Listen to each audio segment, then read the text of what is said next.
സംഖ്യാപുസ്തകം 25 അധ്യായം 1 മുതലുള്ള വാക്യങ്ങൾ.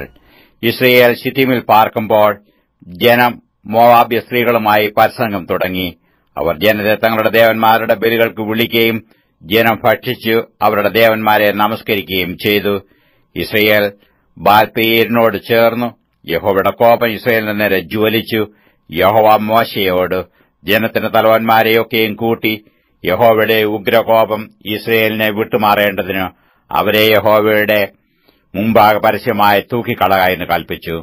മോശെ ഇസ്രയേൽ ന്യായാധിപന്മാരോട്, നിങ്ങൾ ഓരോരുത്തൻ താഴ്ന്നാന്റെ ആളുകളിൽ ബാൽപെയോരിനോട് ചേർന്നവരെ കൊല്ലുവിനെന്ന് പറഞ്ഞു. എന്നാൽ മോശെയും സമാഗമന കൂടാരത്തിന്റെ വാതിൽക്കൽ കരിഞ്ഞുകൊണ്ടിരിക്കുന്ന ഇസ്രയേൽ മക്കളുടെ സർവ്വസഭയും കാണെ ഒരു ഇസ്രയേലിയൻ തന്റെ സഹോദരന്മാരുടെ മധ്യത്തിലേക്ക് ഒരു മിദ്യാന സ്ത്രീയെ കൊണ്ടുവന്നു.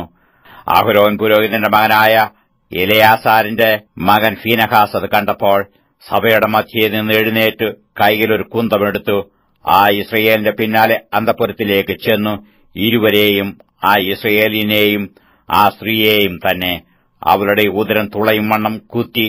അപ്പോൾ ബാധ ഇസ്രയേൽ മക്കളെ വിട്ടുമാറി. ബാധ കൊണ്ട് മരിച്ചുപോയവർ 24,000 പേർ.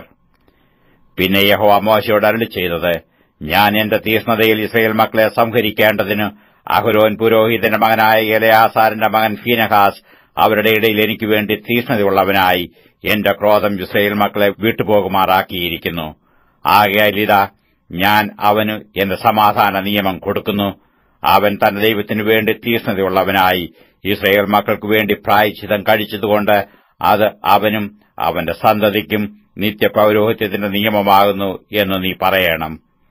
മിദ്യാന്യ സ്ത്രീയോടുകൂടെ കൊന്ന ഇസ്രയേലിന് സിമ്രി എന്നു പേർ. അവന് ശിമെയോൻ ഗോത്രത്തിലൊരു പ്രഭുവായ സാലിവിന്റെ മകനായിരുന്നു. കൊല്ലപ്പെട്ട മിദ്യാന്യ സ്ത്രീക്ക് കോസ്ബി എന്നു പേർ. അവളൊരു മിദ്യാന്യ ഗോത്രത്തിൽ ജനാധിപനായിരുന്ന സൂര്യന്റെ മകളായിരുന്നു. പെയോറിന്റെ സംഗതിയിലും പെയോർ നിമിത്തം ഉണ്ടായ ബാധയുടെ നാളിൽ കൊല്ലപ്പെട്ട അവരുടെ സഹോദരിയായ മിദ്യാന്യ പ്രഭുവിന്റെ മകൾ കോസ്ബിയുടെ സംഗതിയിലും മിദ്യാന്യർ നിങ്ങളെ ചതിച്ചു ഉപായങ്ങളാൽ വലച്ചിരിക്കൊണ്ട് നിങ്ങൾ അവരെ വലച്ച് സംഹരിപ്പീൻ എന്ന് യഹോവ മോശെയോട് അരുളി ചെയ്തു.